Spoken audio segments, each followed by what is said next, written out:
আমি ভূতের রাজা বলছি। ভূতের রাজ্যে আপনাকে স্বাগতম। আজকে আপনাদের সাথে শেয়ার করব অলৌকিক একটি ভৌতিক গল্প, যেটা শোনার পর আপনি ভয়ে হতভম্ব হয়ে যাবেন। চলুন গল্পটা শুনি। পুরনো বিল্ডিংয়ের সামনে ফাঁকা প্লেগ্রাউন্ড, বাতাসে এক ধরনের অদ্ভুত স্থিরতা, যেন কিছু একটা লুকিয়ে আছে। আমি আর আমার বন্ধু আইসক্রিম হাতে নিয়ে হাঁটছিলাম। হঠাৎ সে থেমে গেল। এই দেখ, ওই ফ্ল্যাটে কেউ উঠেছে যে মনে হয়। আমি চোখ তুলে তাকালাম। তৃতীয় তলার বারান্দায় একটা মেয়ে দাঁড়িয়ে আছে। বয়স 18 থেকে 19 হবে। সে ধীরে ধীরে হাসল, তারপর হাত নাড়ল। আমরা দুজনেই হাত নাড়লাম। একটা মুহূর্ত নিরীহ, স্বাভাবিক। কিন্তু কয়েক মিনিট পর, ভাই, ওই ফ্ল্যাটে কেউ উঠেছে। সিকিউরিটি গার্ড আমাদের দিকে তাকিয়ে ভ্রু কুঁচকাল। না, ওই ফ্ল্যাট তো অনেকদিন ধরে খালি। আমাদের বুকের ভেতরটা কেমন ঠান্ডা হয়ে গেল। আমরা তো একজনকে দেখলাম। গার্ড চাবি বেরল। চলো দেখাই। দরজা খুলতেই অন্ধকার, ধুলা, খালি ঘর।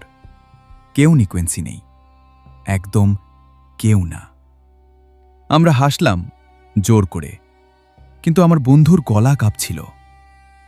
তুইও তো দেখছিস, তাই না? আমি উত্তর দিলাম না। সময়ের সাথে সবকিছু বদলায়, কিন্তু কিছু ঘটনা থেকে যায়। এক সন্ধ্যায় ঘরের ভেতর ভারী নীরবতা। মা আর নানু বসে কথা বলছেন। চিন্তা, টেনশন, অনিশ্চয়তা। আমি সোফায় বসে শুনছি। হঠাৎ টিক একটা শব্দ। আমাদের সামনে রাখা ফুলদানিটা ধীরে ধীরে উঠতে শুরু করল, মাটি থেকে। আমরা কেউ নড়লাম না। শ্বাস পর্যন্ত আটকে গেল।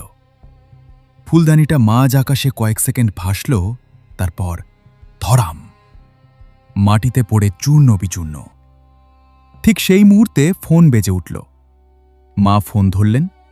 ওপাশ থেকে ভালো খবর। ঘরের ভেতরের ভারী অন্ধকারটা যেন হালকা হয়ে গেল, কিন্তু আমার চোখ ছিল ভাঙা ফুলদানির দিকে। এত ভারী জিনিস নিজে নিজে উঠল কিভাবে? রাত, নীরবতা। ঘড়ির কাঁটা 4টা ছুঁই ছুঁই। আমি ঘুমিয়ে আছি, অথবা ভাবছি ঘুমিয়ে আছি। হঠাৎ দেখি আমি ভাসছি নিজের শরীরের ওপর। নিচে আমি শুয়ে আছি, নিঃশ্বাসহীন, স্থির। আমার বুকের ভেতরটা ফাঁকা হয়ে গেল। আমি মরে গেছি। অন্ধকারের ভেতর একটা উপস্থিতি, তারপর আলো। চোখ ধাঁধানো সাদা আলো পুরো ঘর ভরে ফেলল। আমি চোখ বন্ধ করলাম, আবার খুললাম। এবার ঘরটা আর আগের মতো নেই। চারদিকে পোকামাকড়, দেয়াল বেয়ে নামছে, মেঝে নড়ছে যেন জীবন্ত কিছু। আমি চিৎকার করতে চাইলুম, পারলাম না। মনে হলো আমি কি নরকে? তারপর আবার আলো। সবকিছু মিলিয়ে গেল। আমি হঠাৎ উঠে বসলাম, ঘাম ভেজা শরীর। আয়নার সামনে গিয়ে দাঁড়ালাম। আমি এখনো বেঁচে আছি। রাত 2টা, সবাই ঘুমিয়ে। আমি চুপচাপ ফ্রিজ খুললাম। হালকা আলোয় রান্নাঘরটা অদ্ভুত লাগছিল। হঠাৎ পেছনে পায়ের শব্দ। আমি ঘুরে তাকালাম। মা ধীরে ধীরে হাঁটছেন। তুমি এখনো জেগে আছো? পানি নিতে এসেছ? তিনি কোনো উত্তর দিলেন না। চুপচাপ পাশ দিয়ে হেঁটে নানুর রুমে ঢুকে গেলেন। দরজা বন্ধ হয়নি। আমি ভাবলাম স্বাভাবিক। খাবার নিয়ে নিজের রুমে চলে গেলাম। পরদিন সকাল। মা, তুমি কাল রাত 2টায় নানুর রুমে কি করছিলে?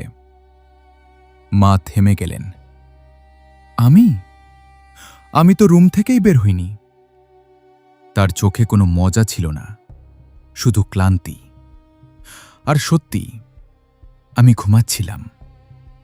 আমার হাত ঠান্ডা হয়ে গেল, কারণ আমি জানি আমি কাকে দেখেছিলাম। এই ঘটনাগুলো কখনো প্রমাণ করা যায়নি, কখনো ব্যাখ্যা করা যায়নি। আমরা শুধু একটা কাজ করেছি, ভাবা বন্ধ করে দিয়েছি। কারণ কখনো কখনো সত্যিটা জানার চেয়ে না জানাই নিরাপদ। আজ এই পর্যন্তই। সবাই ভালো থাকবেন। আপনার সাথে ঘটে যাওয়া কোনো ভৌতিক ঘটনা আমাদের সাথে শেয়ার করুন। আমরা আপনার গল্পটি আমাদের চ্যানেলে তুলে ধরব। আশা করি আপনারা আমাদের পাশে থাকবেন। ধন্যবাদ।